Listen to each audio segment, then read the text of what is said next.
सम्मन और नेक्की उसकी पत्नी और सेऊ उनका पुत्र। नेक्की और सम्मन जो है दोनों चूड़ी पहनाने का काम किया करते, मनियार का।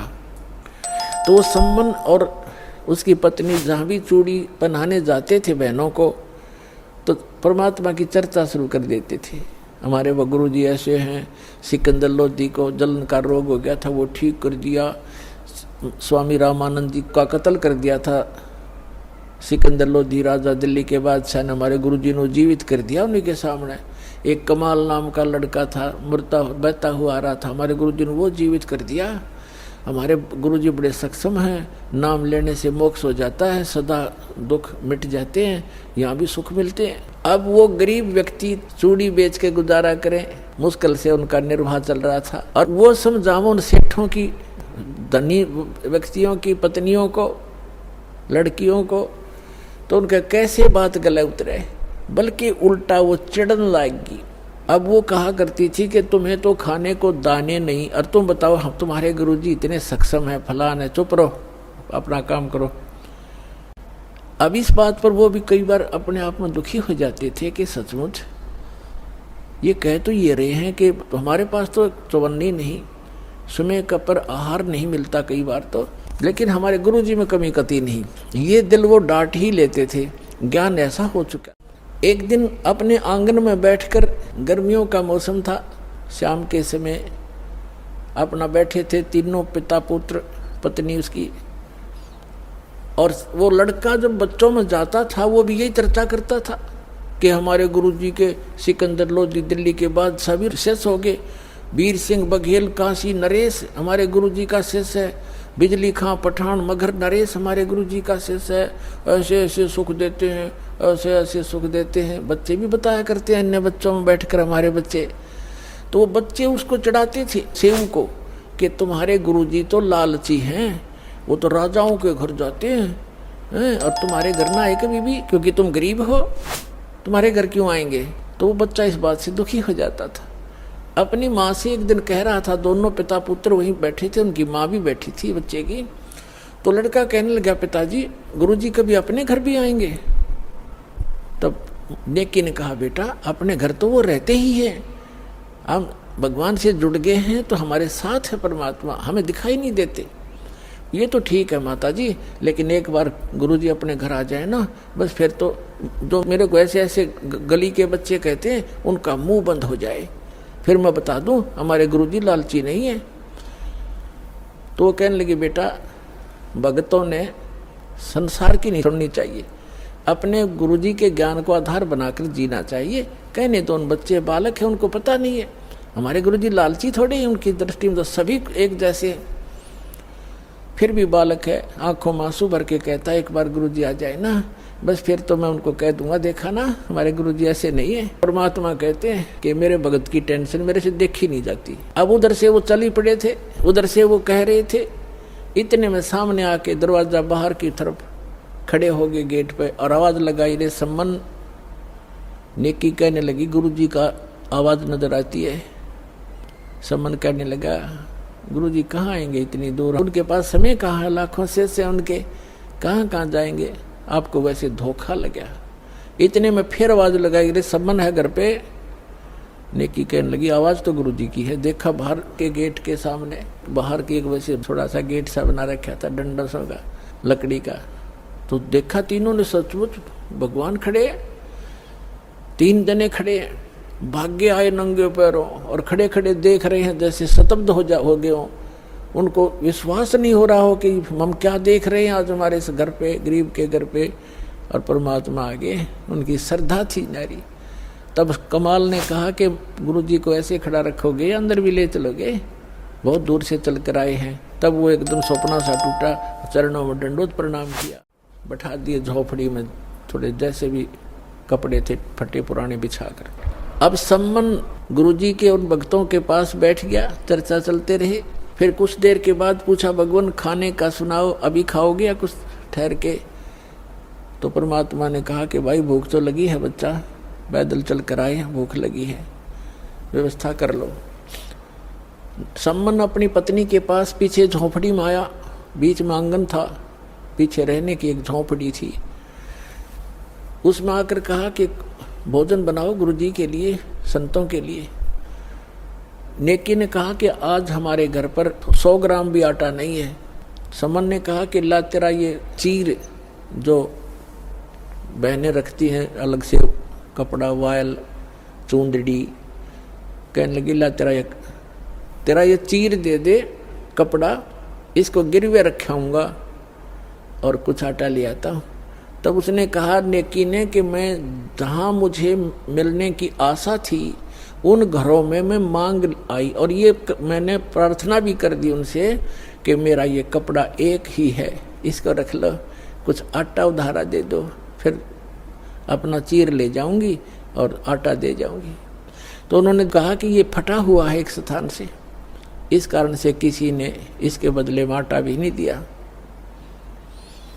अब कलेजा पकड़ कर बैठ गया समन, हे भगवान, पहली बार तो गुरुजी आए, मैं कैसा नीच हूँ, कैसा दुर्भाग्य हूँ। ज्ञान से पता ही उसको लग गया था कि जिसने पूर्व जन्म में पुण्य नहीं कर रखे तो दान नहीं कर रखा, दान करने वाले को ही धन मिला हुआ होता है। आज जो दान कर रहे हैं उनको आगे धन ही मिलता है।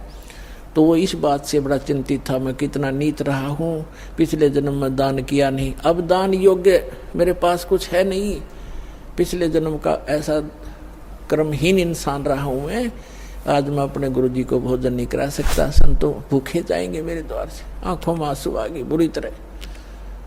तब नेकी ने कहा कि आप ऐसा करो, चिंता मत करो, कोई यत्न बनाओ, आप रात्रि में चोरी कर लाना और गुरुजी से कह दो भगवान सुबह भोजन कराएंगे।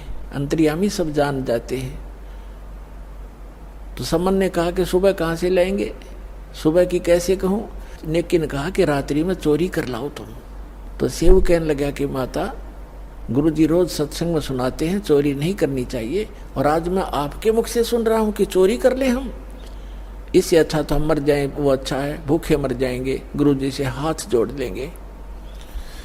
तब नेकी ने कहा बेटा बात सुन पुत्र, तेरी बात बिल्कुल सही है, चोरी करने वाले का नाश होता ही होता है, विनाश होता है।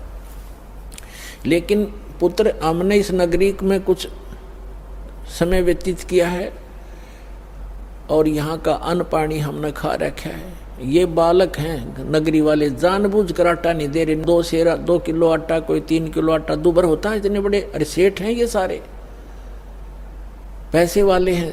लेकिन आज ये क्या कह रहे हैं कि तुम रोज डींग मारा करते, बड़ाई करते थे, हमारे गुरुजी ये कर देते, हमारे गुरुजी ये कर देते, आज तुम्हारे गुरुजी पे घर भरवा लो, तुम मांगते क्यों फिरते हो, तुम्हारे घर भर देगा भगवान तुम्हारा। इस कारण से भी वो हमें कुछ भी सहयोग देने को तैयार नहीं बेटा। और जय परमात्मा यहाँ से निराहार चले गए, आग लग जाएगी इस नगरी में। अब तू सोच ले, या नगरी बचानी है या नहीं। तब सेव कहने लगा माँ आप जो कहोगे वही करेंगे। और बेटा 3 शेर लाना चोरी करके, हम नहीं खाएंगे, गुरुजी बच्चों भगवानों को खिला देंगे, तो यह नगरी बसी रह जाएगी। इनमें अभिमान छा गया, पैसे का, धन का इनके अंदर अभिमान है जो इनको नाश कर देगा। 12 बजे से रात्रि के दोनों पिता पुत्र चोरी करने चले गए। पहले कच्ची मिट्टी के महल मकान होते थे, जहाँ छोटी ईंटें होती थी बिल्कुल छोटी, तो कच्ची ईंटों का वो मकान था, उसमें सुराख कर लिया, ऐसा अंदर प्रवेश कर जा, ऐसे घिसट गए। तो समन ने कहा कि बेटा तू बाहर रहना, मैं अंदर जाता हूँ, और यदि लाला जी जाग जावे मैं आटा बांध के कपड़े में और बाहर फेंक दूंगा, तू लेके भाग जाना। तब सेऊ ने कहा पिताजी अंदर मैं जाऊंगा, और यदि लाला जी सेठ उठ गए, जाग गए, तो मुझे पकड़ भी लेंगे, तो मैं बालक करके मुझे माफ कर देगा राजा, और नहीं ये राजा चोरों को माफ नहीं करता, फांसी देता है। और पिताजी आप तो बड़े हो, आपको क्षमा नहीं करेगा। तब सम्मन ने कहा बेटा अगर तेरे को फांसी दे दी तो मैं क्या करूँगा, जी कर, मेरा कहाँ ठिकाना होगा। तब सेव ने कहा नहीं पिताजी मेरी अर्ज मानो, और मैं फिर भी बालक हूँ, मुझे क्षमा हो जाएगी, मैं जाता हूँ। यूँ कहकर वो घुस गया। तब सम्मन ने कहा बेटा 3 शेर से ज़्यादा नहीं लाना। अब जो ही उसने अंदाजा सा आटा निकाला, अपने फटे पुराने कपड़े में बांधा, चलने लगा, तो एक तराजू रखी थी तखड़ी, उस पर पैर रख गया, आवाज़ होगी जोर से, लाला उठ गए। और चोर चोर करके जो ही सेऊ निकलने की चेष्टा कर रहा था उसका पैर पकड़कर घसीट लिया वापस, और उसने आटा बाहर फेंक दिया। पिताजी आप ले जाओ, मुझे बनिए ने पकड़ दिया। अब वो आटा लेकर भाग गया। उधर से लाला जी ने उसको बांध दिया रस्सी से, थांब के खंबे के अंदर मकान के, और पूछा कौन है तू, किसका है? उसने सच्ची बता दी, मैं ऐसे सम्मन मनियार का लड़का हूँ, सेऊ मेरा नाम है। और कहा कि लाला जी इतना गुस्सा क्यों हो रहा, 3 सेर आटा लिया हमने, हमारे घर हमारे गुरुजी आए थे, उनको भोजन करना अनिवार्य था, हमारे घर पर था नहीं, इतनी सी बात, हम चोर नहीं है। अच्छा तुम्हारे गुरुजी आए हैं, ठीक है, अब समझ गया मैं, वो चोरी कराने आते हैं, वो इसीलिए आते तुमसे चोरी कराते हैं और बात बनाते हो बड़ी बड़ी। अब सेऊ ने सोचा या और बात बिगड़ गई, अब गुरुजी को और सदा दिवा होगा ये राजा से कहकर। अब व्यवस्था उधर से आटा लेकर पहुंचा सम्मन, उसकी नेकी ने पूछा कि बेटा कहाँ है, कि वो तो बनिए ने पकड़ लिया।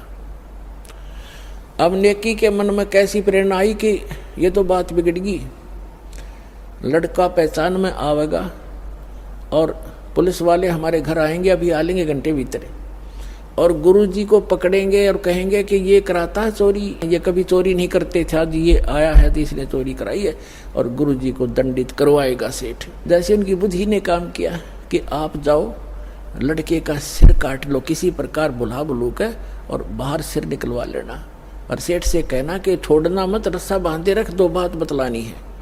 और लड़के की शीश काट लिया, और फिर सेठ उसको घर नहीं रखेगा, वो अपनी जान बचाएगा, 302 के मुकदमे से बचेगा, और वो इसको कहीं और डालेगा, फिर तुम 100 उठा लाना।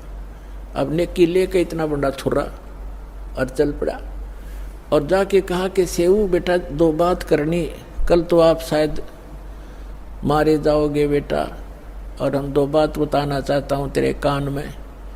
तो सेऊ ने कहा लाला जी से कि सेठ जी मुझे कुछ 2 बात करनी मेरे पिताजी से, बाहर मेरा बाप खड़ा है, मुझे 2 बात कर लेने दे। वो कहने लगा नहीं नहीं, तू भागने की चेष्टा करता है कि नहीं, रस्सा ढीला कर दे पैर का, बांधे रख मजबूती से, इतना मैं शीश निकाल कर बात कर दूँ। अब सेठ ने सोचा कि ज़्यादा चोरी तो कुछ की नहीं है, थोड़ा सा ढीला कर दिया, रस्सा थाम के बांधे रखा। तब सम्मन था, बाप का हाथ नहीं चला बेटे का सिर काटने, पीछे को हाथ करके, और ऐसे स्तब्ध हो गया, ना हाथ आगे हो, काटने की हिम्मत नहीं पड़ रही थी। तब सेऊ ने कहा पिताजी बात सुन, यदि आप मेरे पिता हो, मैं आपका अंश हूं, तो आज मेरी बात को मानना पड़ेगा, नहीं तो मैं आपका बेटा नहीं हूं, किसी गैर की संतान हूं। आज मेरा सिर काट दे पिताजी, ना गुरुजी का कोई ठिकाना नहीं है आज। इतनी बात सुनते ही सम्मन ने एकदम मारी वो तलवार, और लड़के की गर्दन काट के बालों से पकड़ कर ले। अब सेठ को पता चला ये तो नाश हो गया, बात बिगड़ गई, ये 302 का मुकदमा 13 लगेगा।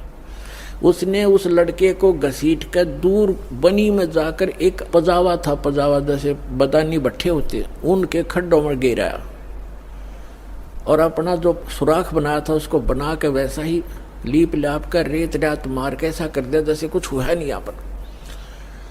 अब नेकी ने कहा कि अब ऐसे कर, इस सिर को रख दे यहाँ अलमारी के अंदर छुपा के, और वापस जाओ, लड़के के चिन्ह पावेंगे, घसीटा हुआ लेकर जाएगा सेठ, कहीं डाल के आया होगा, वहां से भी उठा लाओ, क्योंकि मर्डर कहीं पता लग गया तो फिर सारा बात फैल जाएगी और पहचान होगी।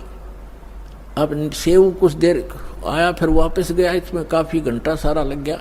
इतने में सेठ अपना उसको डाल के सारा काम करके आराम से बैठ गया। वहां जाकर देखा जहां उसके निशान जा रहे थे घसीट के, उन चिन्हों के साथ साथ जाकर बच्चे को उठा कर लाके अंदर के कोठे में डालकर कपड़े बोरी बारी से ढक दिया कि गुरुजी चले जाएंगे, उसके बाद बच्चे का अंतिम संस्कार कर देंगे। अब उधर से भोजन बढ़ाया, लड़का कटा पड़ा है, इकलौता पुत्र की गर्दन कटी पड़ी है, वो कत्ल हुआ पड़ा है, और माँ रोटी बना रही है गुरुजी के लिए। भोजन बना के और कहा सम्मन से कि बुलाओ महात्मा जी को, गुरुजी को जल्दी भोजन करा देंगे, फिर ये प्रस्थान कर जाएंगे वक़्त से। सुबह 5 बजे भोजन करा दिया, 4:30 बजे बना दिया। परमात्मा उठे, उनके तीन पात्रों में, 3 दोनों में भोजन डाल दिया सारा जितना बना रखा था। परमात्मा ने कहा भाई ऐसे करो, इसको 6 दोनों में डालो, 3 तुम हो 3 हम हैं। तो समन ने कहा महाराज जी हम तो फिर खा लेंगे, आप खाओ। नहीं, परमात्मा बोले प्रसाद बनाएंगे भाई और सब खाओगे, बैठ जाओ। अब वो दोनों बैठ गए, उन्हें 5 पात्रों में कर दिया उसको। परमात्मा ने कहा 6 में कर भाई, वो 6 में कर दिया। 5 बैठ गए खाने के लिए अपने अपने सामने रख के, और यूं नहीं बताना चाहते कि लड़का ऐसे हो गया। अब वो ये सोच रहे थे गुरुजी पूछेंगे तो बतावांगे, हम जिक्र भी नहीं करना चाहते, और पूछेंगे तो कह देंगे जी कहीं खेलने चला गया होगा। वो तो अंतर्यामी थे, कहाँ पूछना था उन्होंने। तब कहा कि आओ सेऊ जीम लो, ये प्रसाद प्रेम, शीश कटते हैं चोरों के और सादा को नितक सेम। कहते हैं सेऊ धड़ पे शीश चढ़ा, वो बैठा पंगत महा, और नई निशानी गर्दन कहियो ओ सेऊ उकना। बोलो सतगुरुदेव।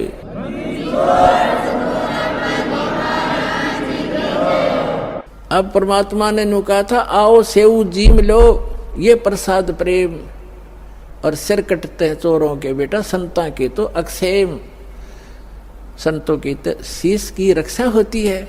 आ जाओ आप भोजन पाओ। कहते हैं सेऊ धड़ पर शीश चढ़ा, अपने आप शीश उठकर उस धड़ पर लगकर, और सेऊ भाग्या आया बाहर बैठ के, और भोजन पंगत में बैठ गया खाना खाने के लिए।